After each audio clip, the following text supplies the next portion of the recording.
Welcome to Bench Points. The gang's back together. +1. Yeah, +1. Look at him. He is very engaged, just like our listeners. Listen, we want to hear from you, and we've gotten some good engagement here recently. Keep it up. That's always fun.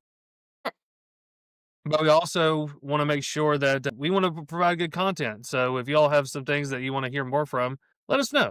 Obviously, the season's coming up, and I don't think we're going to be there's nothing going to be short of just madness, craziness, chaos, talking points, ridiculousness. The NBA started last night and is continuing on tonight, which is exciting. So we're getting closer to that college basketball tip-off. I'm excited for the Spurs tonight. So go Spurs, go. On his free throws, Do what?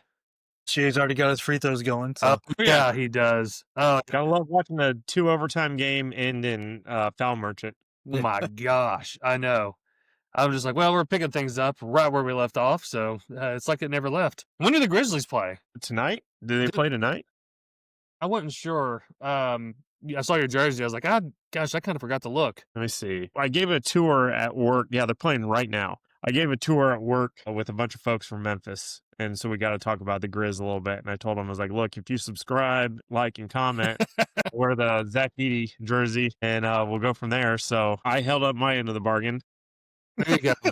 All right. Well, let's get things started with bench behavior. So this Tyon Grant Foster situation is frankly a sad one and a humongous whiff and disservice by the NCAA. I know that they're just free from that kind of criticism because they are just a perfect organization. I say that in jest because it is absolutely a joke at this point, NCAA as a whole. I'm not sure what's worse, the NCAA, the AP poll. I think they deserve a spot to rot together at this point. And this decision to not grant Grant Foster's eligibility is quite insane. Jake, I think you had some more to say on that. Do you have? Look, it's absolutely ridiculous that he's not getting to play. I mean, let alone just the one game he played at DePaul. Like normally that doesn't count or whatever, and they grant medical red shirts for guys twisting their ankles, but he can't get another one because he died twice. Like it's ridiculous.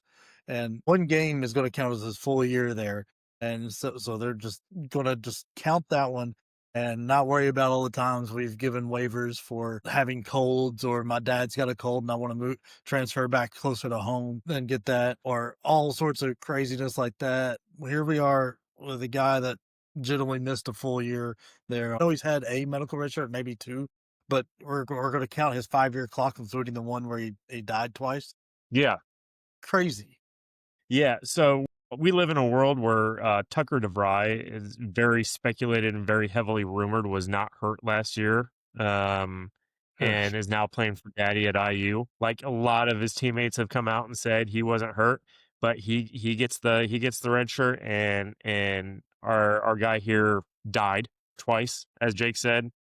Played one game, and yeah, that's a full year. Yeah. So here, NCAA can't decide what rules it wants to enforce and what rules it wants to follow. Like, we've seen this with like coaches and programs get the death sentence, but Bill Self gets a slap on the wrist or like a 2-game suspension when an entire season should be vacated. We've seen the same thing with Calipari. This kid is a victim of the NCAA trying to autocorrect, and it's not working, and it's very public. And like, I can't imagine anybody likes this or agrees with this. And if you do or don't, respond. But my God, like the NCAA is just fumbling every chance that they get. And what's nuts is like 4 days before this announcement was, they're like, oh yeah, you could go practice with them. Yep. Like you knew that decision was coming. Yep. Like hold that. Like don't tell a dude to go practice and get his hopes up so he can just yank the carpet out on him. Like it's insane. This just isn't about college and education and playing time anymore. This is a financial impact. Like this is how serious this is. Like this kid's livelihood. Because I mean, he skipped out on the draft and whatnot for this. Right. So, like, That's right. What's he doing this? He could go to the G League and maybe get 2 years of eligibility with Louisville. Yeah, or Santa Clara. Like, it don't matter. Well, yeah, Sam, hang on to that because we're coming back to that one in a second. But I do know that I read this afternoon that Elliot Abrams, who's an attorney based out of Raleigh, North Carolina, is actually going to be, who's had some success, I believe, against the NCAA. And it seems like they're kind of putting together a legal team to really fight this, which they should. It's just an unfortunate time to spend the money. But do what? Is that going to come out of Grant Foster's pocket if they win. So his NIL just gets donated to this lawyer that acts like he's doing something good for the sake of the kid. I wonder You the know same what? thing, but Mine is a- Gonzaga has to foot that bill. Are they even allowed to though? I don't know. I don't. Probably not, but who knows? God only knows what the rules are anymore because the NCAA doesn't. No, They don't know what the rules are. They don't. And they don't know which ones to enforce. That's crazy. Like the state of Well- college basketball. And if anything, because he's just wanting to get one more year, right? As far as I'm aware, like, That's what I thought too. And, okay, if the one time, if for the one season, if they can just keep this thing moving, then I have a feeling they're going to be able to get him to play, even if they don't get a decision. If they can just keep the argument going and keeping the case open, they're going to let him play. I mean, they can't. I mean, they literally would be picking and choosing at this point, which is Yeah, not the way that the law works. which is what the NCAA has done for a long, long time. There's guys that Yep. have played quarterback at 17 schools. There was a kid out of high school that like he transferred like 7 times and they let him start every year. But then there was a kid who wanted to go get closer to home with his mom having cancer before he could just transfer all willy nilly, and they wouldn't grant him another year, or not another year. Like it made him sit out a year. And look, there might be some fine details that we're just absolutely not aware of, and that's we're 3 guys who are sitting on the bench, right? Yep. But for the public eye, this looks off, and this looks inconsistent. And if there's one thing the NCAA has been, is inconsistent. And now they're getting called out for it. I hope a lawyer goes like straight for the jugular on this one. I do too. College basketball is my favorite sport. The industry that runs it is not. No. I mean, so It's quite literally the worst. It is. It really is, which is a shame. Now, Sam, you mentioned this earlier, and I've been itching to talk about this, but Louisville has a commitment from a former, I mean, not really former, I guess technically he played for the Ignite for 2 years. a And then professional. a couple other teams after the Ignite dissolved. He played for the Ignite for 2 years. Man, He is a professional athlete that now gets to play college. And I'll say this, like, look, we've talked about our favorite coaches. We talked about guys that we love. Yep. And Tom Izzo, as much as I've hated it every time that he has put belt to ass against Purdue, he is one of my favorite all-time coaches. Yep. He came out and he like laid it down. I mean, he was very critical of what this decision means, because at some point you're like, I've got a kid that went pro, that was going to commit to me, but went pro and decided that the NBA wasn't for him. Now he's going to go back to some other school, right? Yep. That Like is that's where we're unbelievable. at. That's where we're at. We have a kid who died twice, who is like, he's like, as Jake said, he's lost every opportunity that he has absolutely could. He's getting denied, and then we're taking this guy from the Ignite. I'm not even going to say kid. We take this man from the Ignite, and we're Yeah, he's putting him in 21. Louisville. Yeah, I mean, he's 21. He's still young, but he's been in the G League for 2 years. Yeah. You're not a kid anymore. You play professional ball. It's time to move on. Look, I mean, I said this a long time ago. It was a slippery slope when we started grabbing guys out of Europe that had been playing professionally. So, like, I get the connection that can be made. Like, hey, we're grabbing professionals out of Europe and letting them come play. So the G League shouldn't be any different. Cool, that's fine if that's the logic you want to use. But at the same time, this guy had turned down the guys in Europe didn't turn down college first. They didn't have the opportunity. This guy turned down college, tried out, found out he was not as good as he thought he was, and wanted to go back to college. And also found out the G League is probably not the best place to get found. And that's been proven over. That's been proven over and over. Like the G League, yeah, I know it's crazy, isn't Yeah. it, buddy? Mac is right. Hey, give Mac the mic. So It's it's just a crazy turn of events. Because I mean, and for Izzo, okay, I don't want to mock Izzo too much because I agreed with a lot of what he said, but for him to not know that this was available after a month ago, the guy signed for Santa Clara. Have you had your head in the dirt? Like somebody in the program knew and should have been telling you. Like, props to Louisville for being on it and jumping and said, okay, if they grabbed him, let's go ahead and sure up our team, because that's where it's going to be. Like, and think about all the high school seniors that are little lots to guys that have been making hundreds of thousands of dollars over the last couple of years. Like it's Well, now, especially college players are making more than G League players. they are hands down. So- Braden Smith is making more than any G League player that we know, including Mac McClung, who's won 3 dunk contests. Oh. Wait, is that a fact? Is that true? hard fact. Hilarious. Hard fact. I mean, some of the guys on two-way contracts might be making more, but those are like true G League. Yeah, players. right. Guys that are true Mac G McClung League. was on the Bulls for 2 hours. Yeah. Yeah, they said a thank you, like thank you for stopping by, I guess. Yeah, it's it's the most ridiculous stuff. These guys aren't making any money. They're making a relatively decent living, but they're not making college basketball potential All-American money. They're not getting a $5 million deal like Quaintance or Toppin or Braden Smith or TKR or Donovan Dent. These guys are making like a couple $100,000 a year if they're lucky. This isn't league minimum in the NBA money. You mean you're not paying $7 million to go talk to him like DeBenza? You had to commit to you're going to pay at least $7 to them talk to him. Stay celibate, brother. Yeah, that's right. But what I'll say about Izzo, like final thoughts on this is like we're watching the college landscape, the college basketball landscape change right before our very eyes. Like it's different. You got guys like Tom Izzo and Matt Painter, who are very, very old school. Matt Painter is starting to adapt. Izzo is starting to sound a little bit like old man yelling at cloud, but look, I'm 42. I'm kind of in old man yelling at cloud's corner here because I don't like the way it's changing either. I like guys that stick around with a program for 4 years, and that's why I'm insanely high on Purdue this year. That's why I don't count out Michigan State. But at the same time, we're allowing professional athletes, both European and domestic, play in the college basketball. And I'm just not 100% sure how I feel about that. And that includes Omar Meyer, who's going to be playing for Purdue. He was a professional athlete. He is classified as a freshman. Do I think that's right? Well, if he does well for Purdue, then absolutely I do. But if he doesn't, I'm going to protest this. Yes. No, I think that makes complete sense. I get that. I just this is just really one of those situations like where's it going to stop? Zach Edey's going to come back and win a national title for Purdue. That was kind of the joking comments Izzo made, right? He's like, "Oh, I'm gonna go get Irving and Jaren Jackson Jr. and all that. Like after they've made their money, let them use their rest of their eligibility. Go grab Gary Harris back." Yeah. What's Draymond Green doing? Is he been suspended? Has he been kicked out of the NBA? Bring him back. Maybe this is the kick in the butt though. We just take college basketball and make it its own little professional league, and we start getting relegation and stuff in like the European soccer. Like I'm down if this move pushes us that way.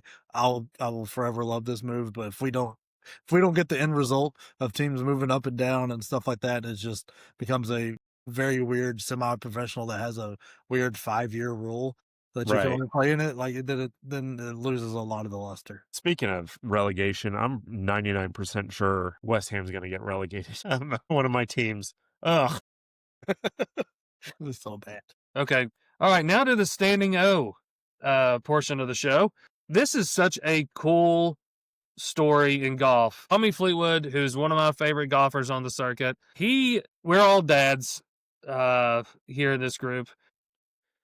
Like to celebrate or to just for your kids to see you succeed in something and they just think that you hung the moon. I don't care if it's putting together your lawnmower or if it's putting together something that for, building a treehouse, whatever it may be. When your kid's blown away, there's nothing better. They're just stoked. It's something that you've done. But Tommy Fleetwood, I believe, he kind of took the cake on this one. His son, Frankie, but by the way, Frankie Fleetwood. Great name. Unbelievable. Top notch. He's going to go top shelf, shelf, anything. Attorney, actor, athlete, whatever. The dude is set for life. But Frankie Fleetwood had told his dad, Tommy, that, hey, I've never gotten to celebrate with you on the green. Every tournament that you've won, I've not been there. And I want to do that. I want to see that happen. I want to go out and run out on there and congratulate you. And he just so happened to be able to be at I think it's called the Delhi Golf Club. And it's the tournament. I actually forgot it. World Indian Championship. Yes. Thank you. And Tommy gets out there, wins one for his boy.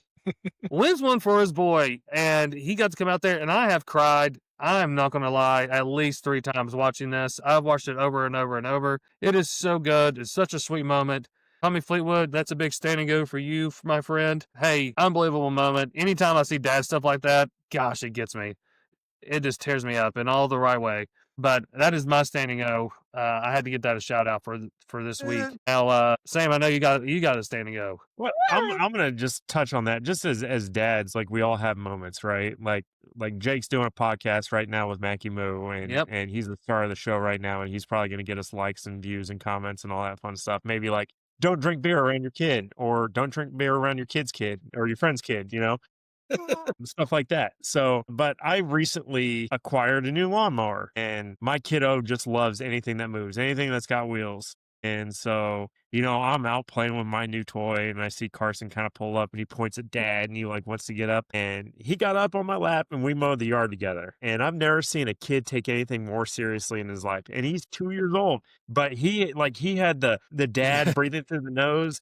He had those, and he was like, and I was like, all right, push left. And so we could turn right. And so he'd start pushing, and he was just he like turned back and look at me, make sure everything was okay, but then real focus. And like, that was a dad moment, right? That was a dad moment. Like I'm like, he looks back at me every now and then, smiles, but then focuses right back on the yard because he doesn't want to leave stripes. I'm like, hell yeah, dude. Yeah. That's my yard. Yeah, but I had a dad moment, and it's touching, right? And like, it just gets to the core of you. What you're talking about with Fleetwood, that's a dad core moment. It's hard being dads, like dudes. There's things that we're just not wired to do. But I tell you what, like as a 42-year-old man, I can count on two hands how many times I've cried in the last 20 years, and about 60% of those has been since I've had a kiddo. Oh yeah. And I had tears running down my eyes. Now, part of it was allergies because we're kicking up dust because it's the end of the year. But also, my kiddo's mowing with me, and that's like a cool moment, And props to Fleetwood for having a dad moment on the golf course. A lot of things that a lot of people can't say is your kid watching you do something great. And Frankie Fleetwood just got to watch his dad do something great, and that's cool as hell. I mean, it's crazy because at the same time you've got Vladimir Guerrero Jr., who was like on the sideline for his dad, is now in his own World Series. Dang, good call. Yeah. Shit will beat you up, won't it? I mean, I've got a big one coming this weekend. My oldest has started his first basketball league Saturday. So nice. We'll see how that goes. Now, are you going to cry because you're proud, or cry because oh dear? Probably oh dear. We got some backyard work to do. Yeah, knowing how Gavin is, it'll be an oh dear. It'll be entertaining though. That's a 100% in the forecast for sure. So me personally, I've got two standing no's, and we'll touch on one. I'll try to keep this as quick as possible because I know I'm long-winded. No, for the first time in program history, my Purdue Boilermakers are preseason #1, and I know you guys hate the AP poll, and Houston and Florida, both you could have argued to be #1 preseason in the AP, but Purdue's got it. I don't disagree with it, and I don't 100% agree with it, but props to my Boilermakers. This is really cool. What's happened in the last 5 years for the Purdue basketball program has been light years better than what's happened in the last 20. I feel like we're due. I'm worried about the #1 curse, but really big props to Purdue basketball. Everything that you've done over the last 5 years. It makes me happy as a fan. It's sometimes really hard to be a Purdue fan, but to have that #1 preseason is really, really cool. 4 times in the last 5 years. It's well deserved. You're not going to hear a complaint out of us about it. I mean, Jake and I, we talked about it last week. I mean, the top part of the AP poll is pretty much spot on. Yeah. The top 3, top 4, top 5. Yeah. I don't argue with anybody in the top 5. No, that like that. Yeah, you could have. It wouldn't have shocked me if you saw Houston there or even Florida. But yeah, I mean, but I'm not going to argue against Purdue. There wasn't whoever was there. I couldn't argue against. As long as one of those three, like we couldn't have like Texas Tech jump up there or something like that. I'll be honest with you. I wouldn't have argued if UConn was up there. I really wouldn't. They were the other team that received votes. Yeah, 2. They got 2 votes. Yep. So yeah, other the standing local Ford guy and the New York guy probably, and that lady who doesn't think it matters. Yeah. Other standing no, and this is going to go up. I'm a part of this crowd. I think we've talked about it, about being the least optimistic fan base. The 6-1 Colts have had a lot of doubters, and those doubters have gotten in front of cameras and said, look, I was wrong. I eat my words.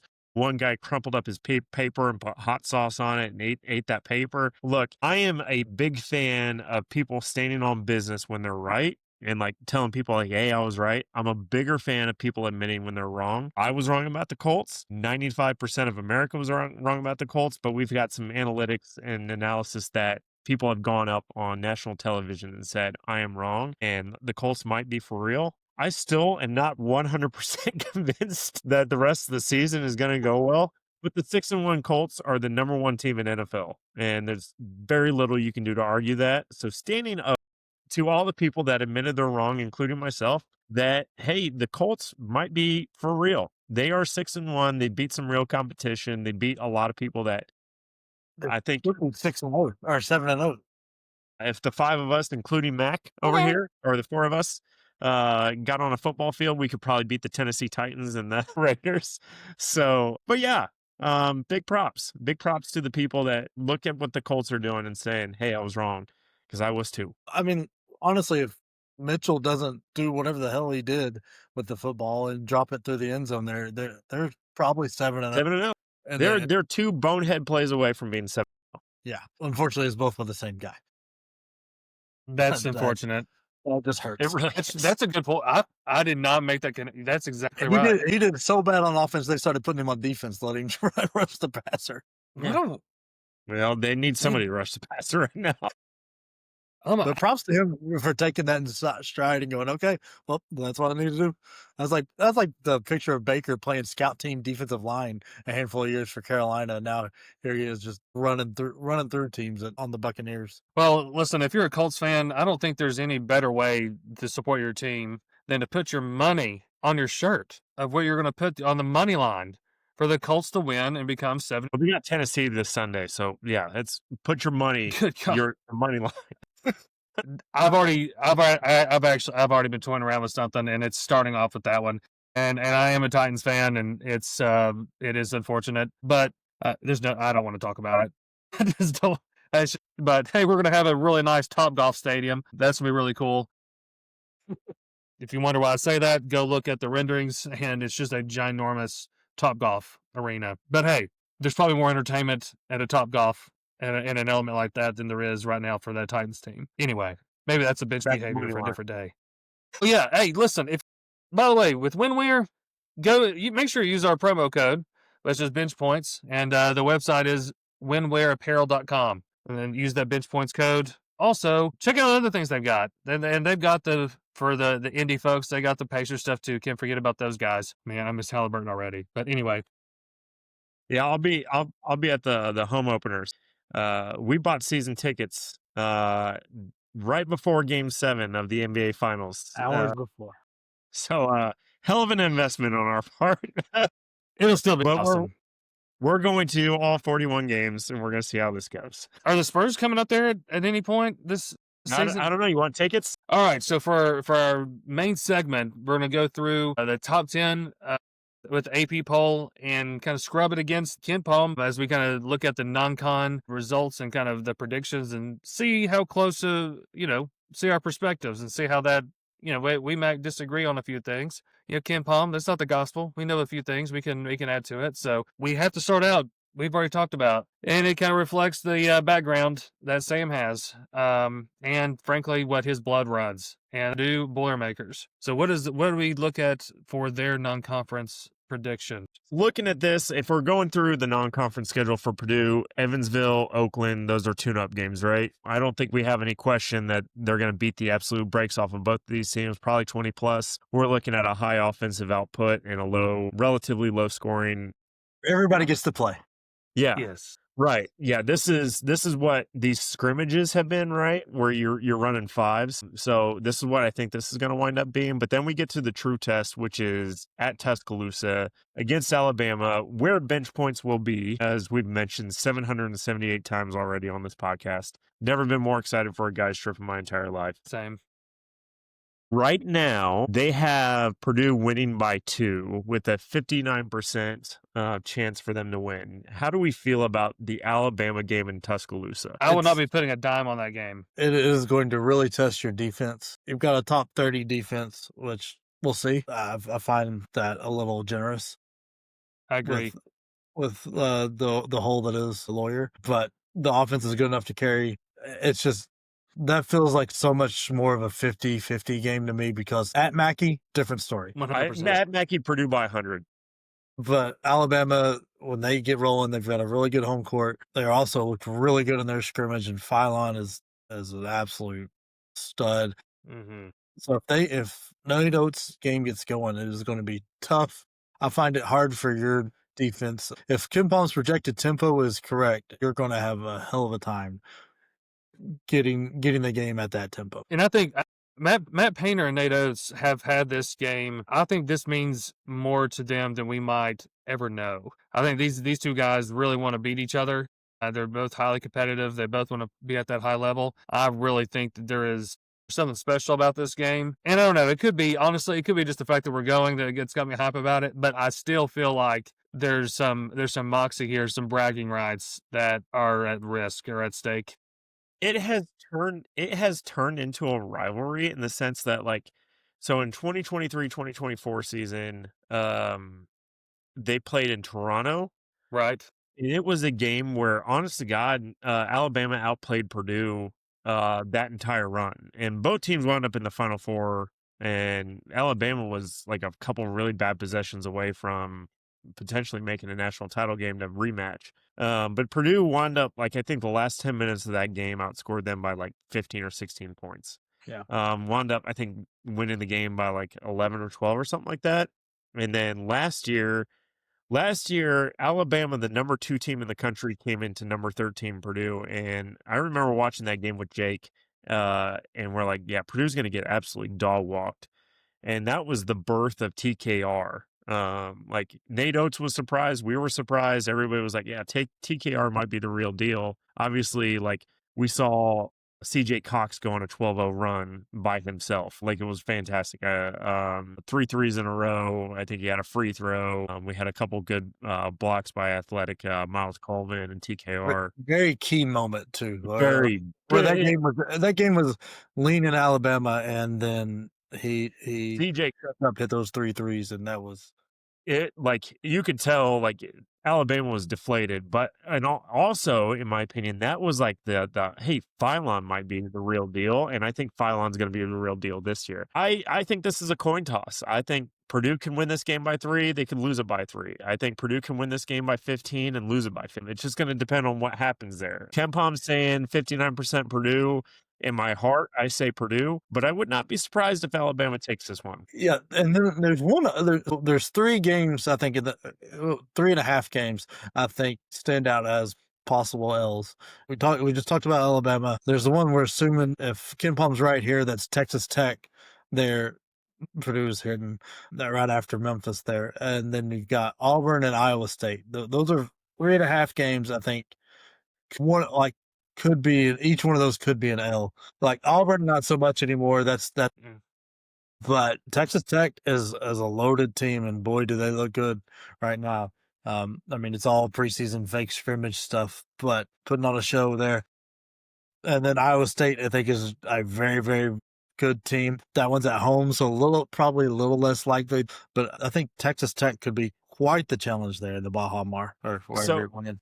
So Hammer's got Purdue. He's like favored them in everything. Like, he's saying they're going to have an undefeated non-con. I will tell you, the game I'm most okay losing, and I've said this a million times, is against Texas Tech if they beat Memphis and then play Texas Tech for the Baja Mar Championship, because I don't want the MTE trophy. I want the national title, right? So I'm okay with losing that one. Iowa State at Mackey, I don't feel gonna be as close as what KenPom says. Like, I think that game's gonna be tooth and nail through 30 minutes of that game, and then Mackey's gonna Mackey and Purdue's gonna Purdue, and they're gonna run. Say that this will be a great first half. First half is gonna be incredible.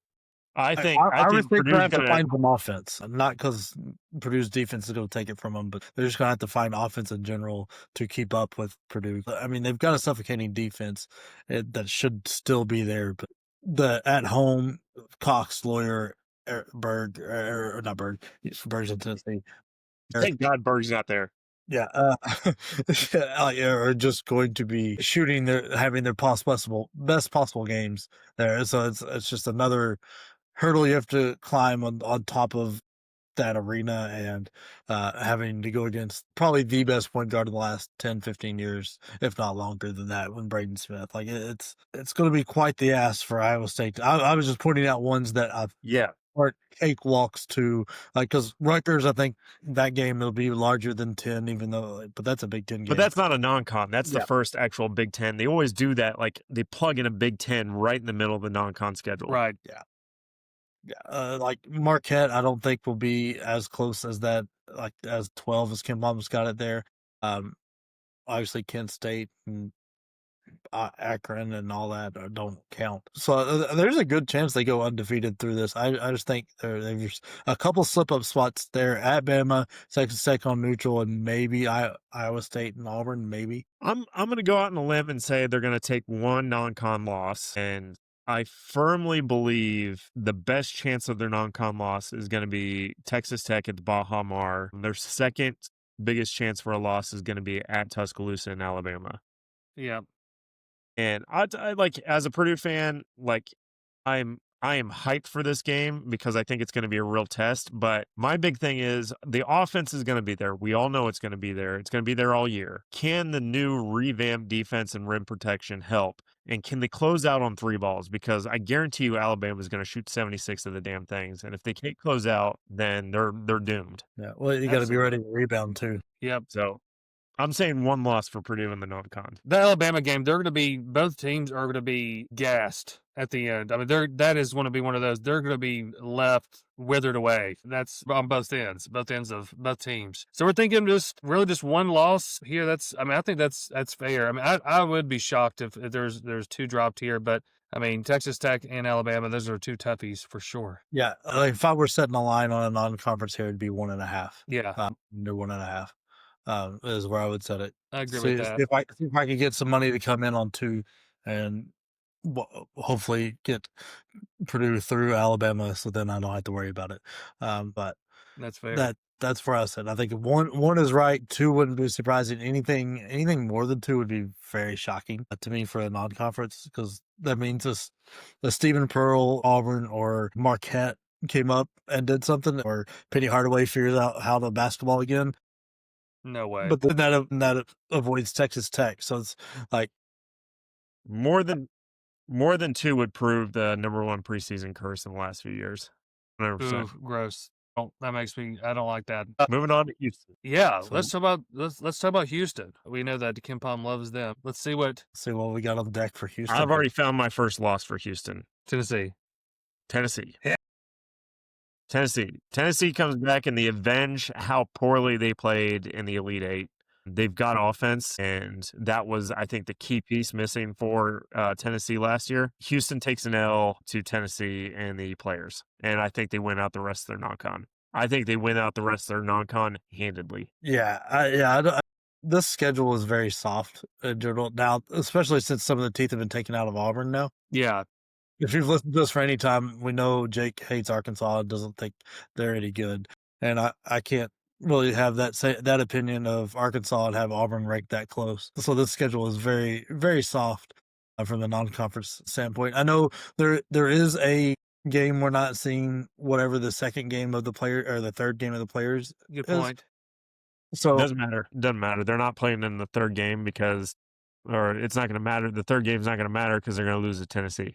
Tennessee is going to be what Purdue and UConn were a few years ago. They're going to be like on the outskirts of the top 15, and they're going to prove the entire country wrong, and they're going to wind up in the top 10 and top 5 within 3 weeks of the season. They are by far and away the best team in that conference. Yeah. But I can tell you right now, at Kansas is going to be tricky. At Texas Tech is going to be tricky. So it's not going to be a cakewalk of a schedule. No.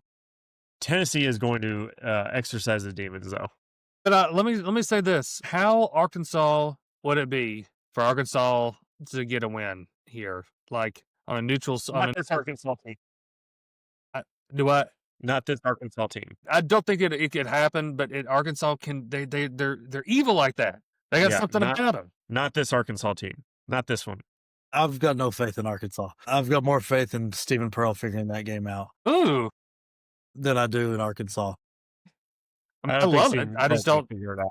I think as a Tennessee fan, I'm just always a little bit traumatized by Arkansas, and many facets. But then Calipari tends to, pull things out of his ass, and this is a prime example of something that he would do, like making the Sweet 16 last year, or was the Elite Eight? They made Sweet 16. They were close to the Elite Eight. It took Texas Tech to overtime, I think. That's right. That's right. Yeah, But that also was St. John's having the worst game of his life. Yes. Yeah. Houston's going to be belt to ass in their entire non-con schedule, except for Tennessee. I'm flipping that out Tennessee. I would honestly be shocked if that's the score. I think this is closer to like, just judging what I'm seeing, like a 60-62 type matchup. Y'all, Gillespie and Nate Ament are going to surprise you both. It's going to be a showcase. Houston's defense is, at least coming here, is that like Virginia-esque, and if they control the pace with their returning point guard selection, that is going to make everything very tough. Run the tape of Purdue, Houston, second half in the Sweet 16. Now add athleticism to that. I don't disagree, but then now you're adding athleticism and rim protection with this Mack back there and a level scoring guard. So I don't know. I can't wait to watch that game because I think that's both teams' first real test. But I'm going to stamp it. I'm actually going to double stamp it. No races. Plus blue makes it true. Tennessee is going to beat Houston at the Players. I'm here for it. I'm going with a no loss non-con for Houston, and I don't think it'll be a no loss year. I think that's ridiculous when you've got to go to teams like Texas Tech, Arizona, Kansas, even at BYU and Utah going up in elevation. I don't think we've got a no loss year. At Iowa State. Yeah, the entire non-con belt ass except Tennessee. Yeah, it's. The non-con is very soft. I'm very, very disappointed in Houston's schedule. Yeah, me too.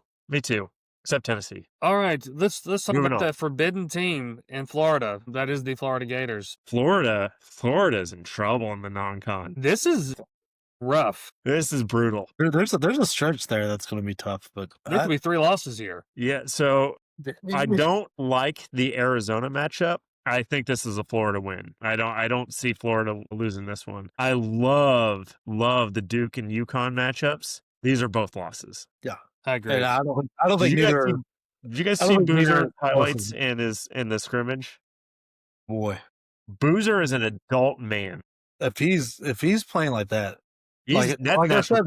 Duke. What did I say, Jake? What did I say? I said you got to watch out for Boozer being a National Player of the Year candidate. If he plays anything like that, it's a runaway. Yeah, that I mean, it was against a very weak UCF in a scrimmage, but he looked like an adult man. That first bucket, that dunk facing the wrong way and dunking it on top of somebody's head, that is mean and uncalled for and should not happen. And he could be in jail for that.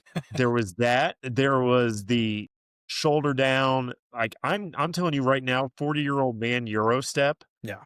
That over the 7-2 guy they have. Yeah. Yeah. Shook him. And the pull up 3 and going 4 of 7 from 3. If that's Boozer, if that is his game type all year, might run away with this year's title. I just put college basketball on notice. Yeah, I don't think that. I think we're looking at a highlight game and not like a typical game from him there. But we'll see. I've said for a long time, Duke's the most talented team out there. I just don't think they put it together like in the non-con.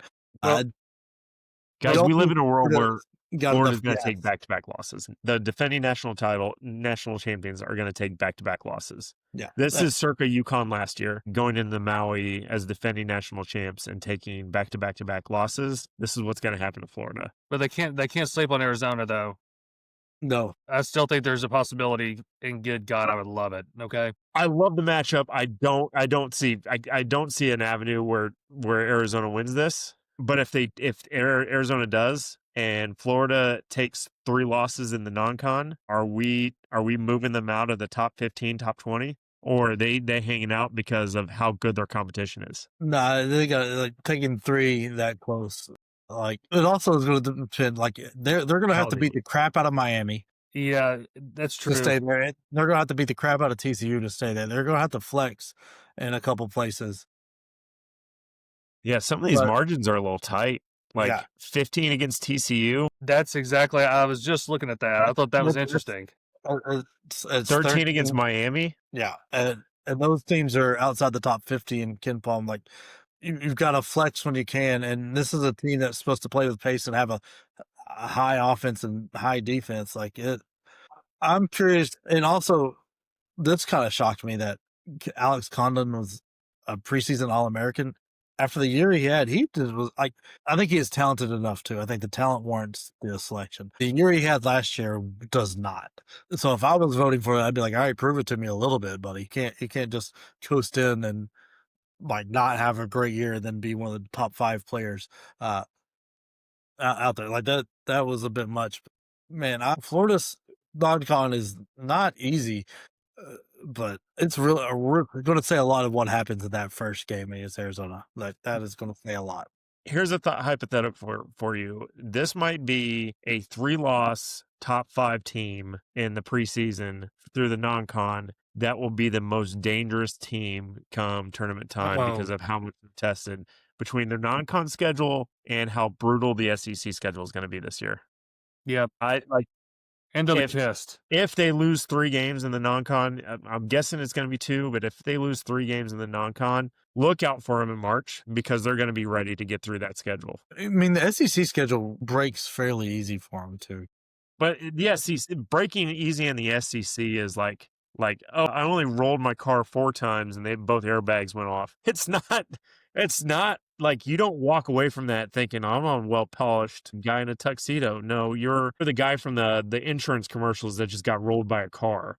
I mean, like you don't go at Tennessee. You go to Vanderbilt. That's like mostly like Auburn. The teeth came out of Auburn a little bit, so that game's not as crazy anymore. But we're supposed to be talking about non-conference. Yeah, I'm interested. Your Miami love is really going to be put to the test right here. That's an early mark for Miami. They're not. Miami's not beaten Florida, but I think I think it's going to be tight. Florida says Miami's a team Correct of value. If what I think happens is going to happen, that is going to look more like 20 to 25 than 13, and on a neutral court too. I mean, Florida State. That's going to be Florida State's dog water this year, so we're not even worried about that.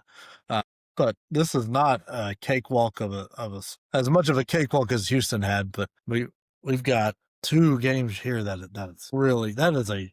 a tough week. Go Tuesday to Tuesday. That is a tough week. Well, speaking of being tough, I think we've got UConn coming up next at number 4. KenPom thinks UConn's going undefeated. KenPom thinks UConn is going undefeated. How do we feel about that? No, I don't see how it's. I don't expect to see an undefeated season ever. Like I just feel like it's so hard to do. I don't either. I mean, he's got him more likely to win, but the record he's got is 25-6. That's the projected record. Yeah. So we've got. I don't think UConn's schedule is as tough as people wanted to make it out to be. I think it's got a lot of name recognition here. I'm not a big BYU believer. Right. Arizona is a big unknown. I'm way down on Kansas, and we just talked about Florida, Texas. Nah. I don't know. So- I don't know. What's the biggest question on UConn this year? Defense, right? Yeah, and it's the same boat as Illinois. What are they doing when the 3 ball's not going? Right. Right. They're one-dimensional. Right.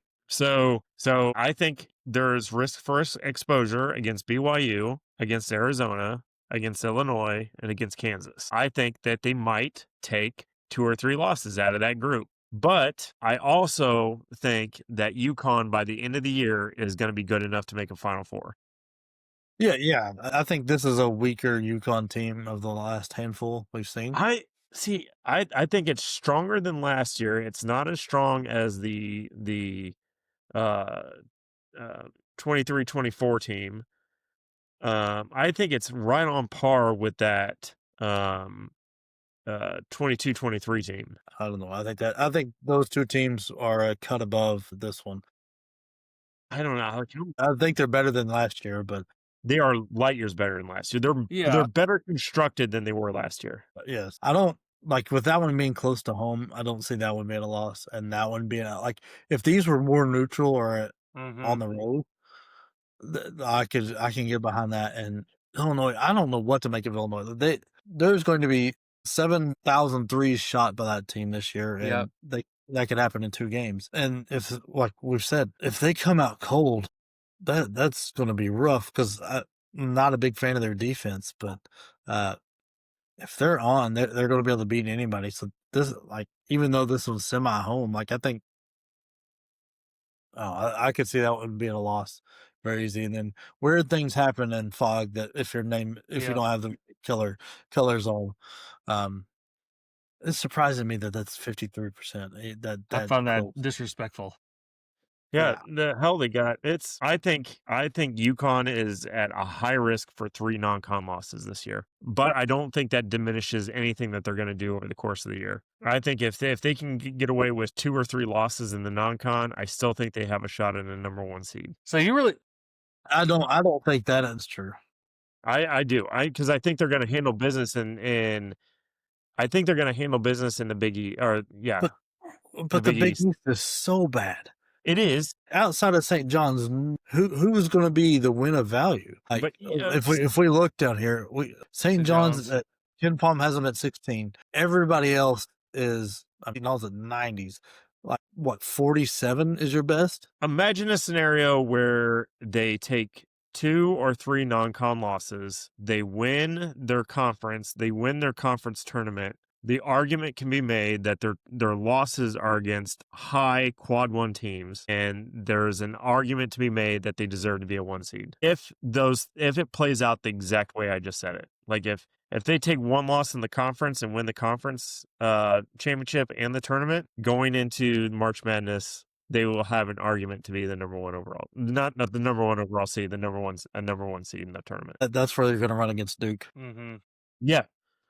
You're going to have almost the exact same argument. When we get to Duke, we'll talk about their schedule because it's not easy. That's where I think Duke's schedule, if they win through it, this schedule doesn't prop them up enough, and their conference doesn't help out at all. The ACC at least has a couple other teams where it's St. John's and everybody else. Unless something crazy happens, like Villanova figures it out under Willard, and Cincinnati ends up being good, and you'll need somebody else. Creighton ends up being a lot better than what we think. I don't know, but because they're non-conference, I'm just not sold on. Especially if that Florida game goes the wrong way. Yeah, you're gonna have a very hard time convincing me. Yeah, it's like I said, it's really going to depend on what happens in the non-con because I do genuinely believe they're going to handle business in the Big East. So let's figure out what else is going on in the Big East. Yeah, because we're moving on to number 5. the Saint Patinos. This is 2 the words most I've never been put together before. This is the most realistic Ken Palm thing I've ever seen.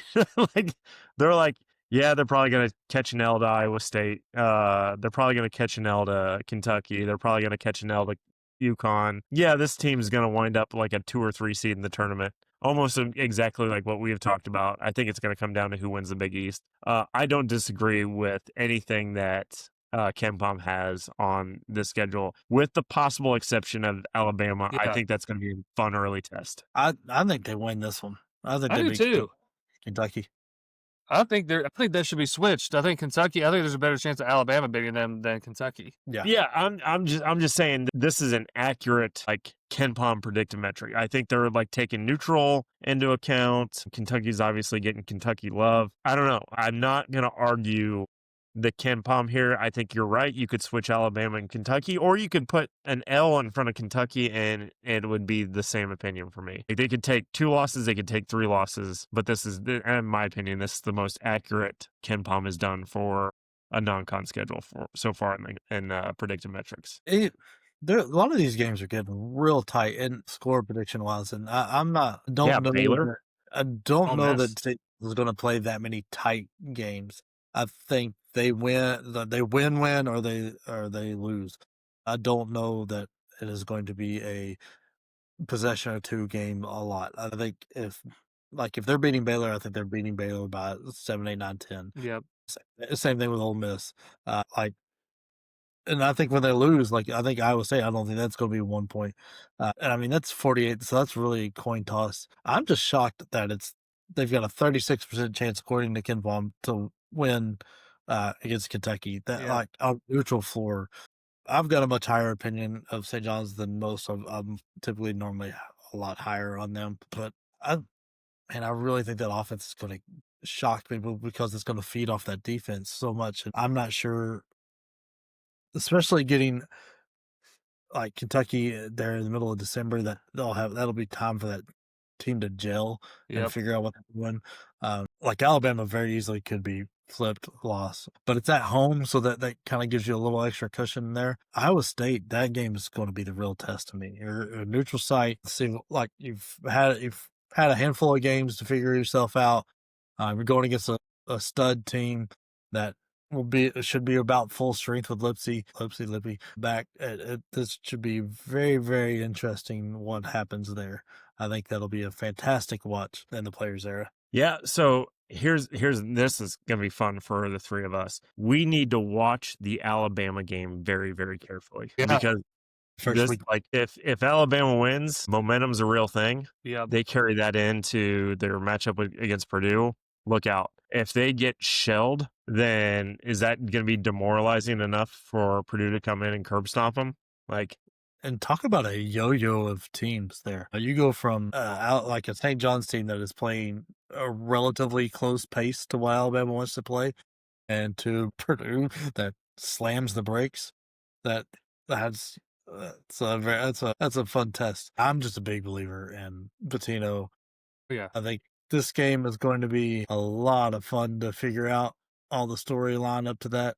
And then 3 weeks later, they're coming back at it. Yep. So that could be very interesting what happens there. But I actually really like this non-conference. I don't think it's that tough. I think it's a very good schedule for the St. John's team because you're not fighting all-star teams left and right, but you've got a couple very good teams with Kentucky and Iowa State, and then a lot of really mid-tier teams with Mississippi, Baylor, Alabama, kind of rounded it out. But then you've got some really good cupcakes in there to get yourself figured out right around the New York area there with Quinnipiac and William and Mary and Bucknell. And I feel like that Ole Miss game that'll be fun. That'll be a fun one to watch. So out of the top 5, I think they have the most compelling schedule for sure. That's exactly what I was about to ask. Jake, Yeah, what would you say of the top 5 is most compelling? define what you mean by compelling. Are you just like saying the most watchable, like one I'm going to be watching on? I think that's the way I look at it. Sam, you're the one that brought up the point, but I think I'm going to watch UConn and St. John's more than any 2 teams in the non-con this year. Yeah, I'm most intrigued by both of these teams. I think if you want to look at who's got the schedule that sets them up the best, I think Purdue probably sets them up the best. I really St. John's is definitely the most watchable of the ones, and that's partially because I like fast-paced basketball that with a lot of defense and pressing. So that's also speaking to me. Yeah. okay, so we've really like really dialed into the top 5 here. I know we were gonna do the top 10. Let's keep it this top 5. We've had some good talk and good dialogue here, and maybe some ridiculousness, but we will see here in a few weeks. It's in a matter of time. We're gonna see how these results. But let's call out a team that they need a little love right now, considering with all that's going on at our beloved University of Tennessee, and that means a lot to us in one way or the other for all 3 of us. And so let's look at this at the men in orange and see what their non-con schedule looks like. My word. Okay. It's not the best of schedules, Florida. It was not a lot of fun. There is a lot of fluff and cupcake here. I think that's why that Duke scrimmage is very important and why he was trying. Barnes was also in Michigan. I think that was also because he realized those first 5 games or so, maybe even 6, don't count for anything. Yeah. Mercer, North Carolina, like the good news is going into Thanksgiving, we should be, if we're not undefeated, we've got some major issues. Yeah.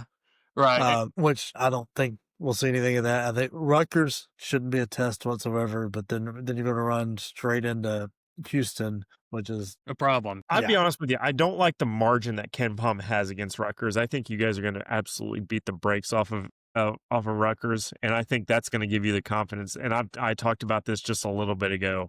Flip that score.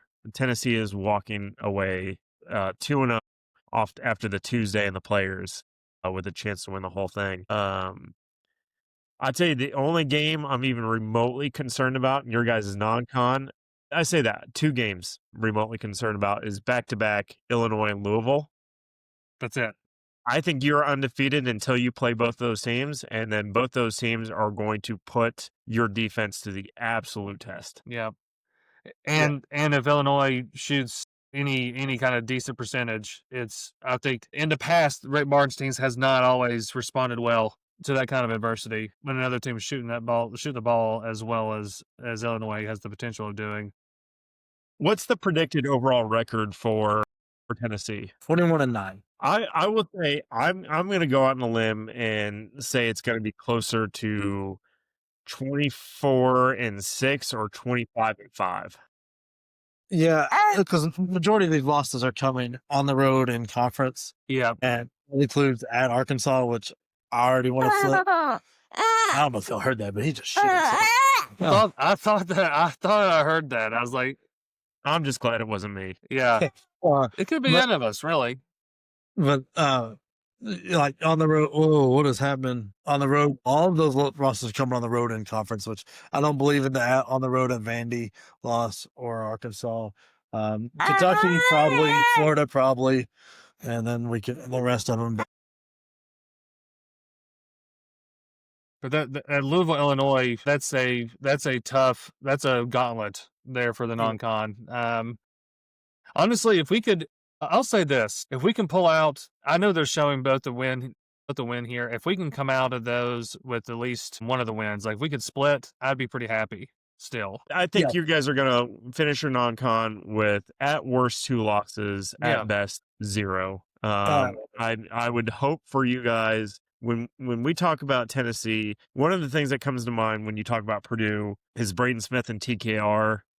I think when you talk about Tennessee, it's going to be in the same breath with Gillespie and Ament. I am super hyped about that duo. So yeah, I'm saying you'll probably take 1 loss out of your non-con, but it's not going to be huge. See, that stretch in between Tennessee State and Gardner-Webb is brutal, because like Rutgers is then flipping to Houston, then at Syracuse is like the Carrier Dome isn't the easiest place to play because it's just it's a football field. That perception is awful. We saw what happened when last time Tennessee played.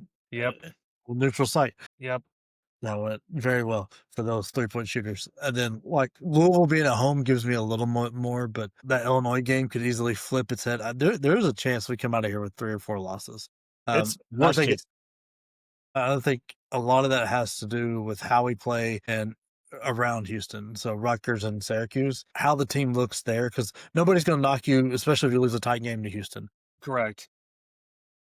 Expected, that's fine. But if we beat the crap out of Rutgers and we handle our business against Syracuse, Illinois could the way they win games is they're going to be hot from 3. If they're extremely hot, it's like playing against Bama, and people kind of chuck those losses up anyway. But if we respond well to what goes bad with the win at Louisville, and like last year, we absolutely beat the crap out of Louisville, and that really opened my eyes to how good that team was playing. Yeah.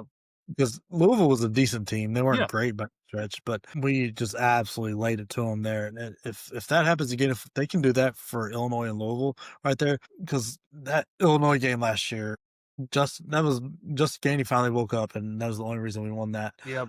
So I'm thinking 3 losses coming out of the non-con, and I'm not going to be mad about it. Houston, Illinois, and Louisville is what I'm thinking. I think that stretch is just going to be very brutal for Tennessee, and they're relatively quick turnarounds between each one of those games too. I want to highlight something that Sam said that I think really feel like is factual, is that the Rutgers game is a confidence boost. If we can go in there and really play well, have a strong showing, and put together a solid game, watch out for that next stretch. I think that is a fantastic point. And for me, I will be shocked at all if we come out here with 1 loss for the non-con. But I really think we'll split between Illinois and Louisville. I don't think we're going to lose both of those. I think I would feel better about Illinois just because they can be streaky and they can be one-dimensional on a semi-home. I don't know. I think 3. I'd be pretty disappointed with 3. I think 3 is your worst case scenario. But yeah, I I think mean, one is very realistic. I think if you guys wind up undefeated out of your non-con, ooh, I'm there going is to an be argument. insufferable. There's an argument for Tennessee being the number 1 team in the country. If they come out undefeated, they Depends on what everybody else does. If Oh, yeah. Purdue handles business, if UConn handles business, if Houston handles, or not Houston, obviously in this case scenario, if Florida handles business, it's one of those things. You're at the mercy of other teams and what they do ahead of you. But there is an argument to be made that if they come out of this non-con undefeated, which is entirely possible with this kind of new look offense that they're going with, and I feel like a broken record. The Gillespie Ament duo is going to be a thing to watch. I think it's entirely possible. Well, just hate that we are going almost a full month without a real game. And I mean, even Ken Pop is like shaking his head, like, "Dude's 30-point win on there with right. Tennessee State." And I mean, Right. Mercer's close to 30 as well. North Florida is what? That's almost 40. We won't know anything about Tennessee until the players era, and who knows? Like, I mean, Emmett should have his legs under him by then and figured out what the college game is. We'll see what happens because Rutgers is going to muck that game up because that's how they play. It's like the thing I do like about what Tennessee has in the players era is they've got 2 games that play similar-ish style defense first, very physical teams. So you're not having to change your prep too much in between. And God only knows what that 3rd game will be. I have no clue how the players era figures that out, so there's no way to really predict that. But what would be absolutely hysterical, and I'm sure they've got something to stop this, but because Syracuse is also in the players there, if Tennessee and Syracuse played back-to-back games, that would be hysterical. Oh my gosh. One of the funniest coincidences ever. Gosh, it could happen. I'm sure they won't let that happen. There's no way, but that would be pretty wild. And I have to mention that Tennessee State team being led by Nolan Smith, which is pretty cool. So but still not even a competitive game for sure. You know what else isn't a competitive game? The one we've been trying to not go in to do, but it is time for your favorite human victory cigars to go and do our jobs. I've actually been getting word from the benches spoken that they're wanting to take over Riverside here, so we're probably gonna have to get going here. And I have to put my phone down, and I've been trying to watch the Spurs tip off here, so it's about to get going. Go Spurs, go! All right, catch you at the Nooks blowout. And if you made it this far, you're already part of the bench mob. So hit that like button, drop a comment, and subscribe for more chaos. Bench Points is on YouTube, Spotify, and wherever you pretend to know ball.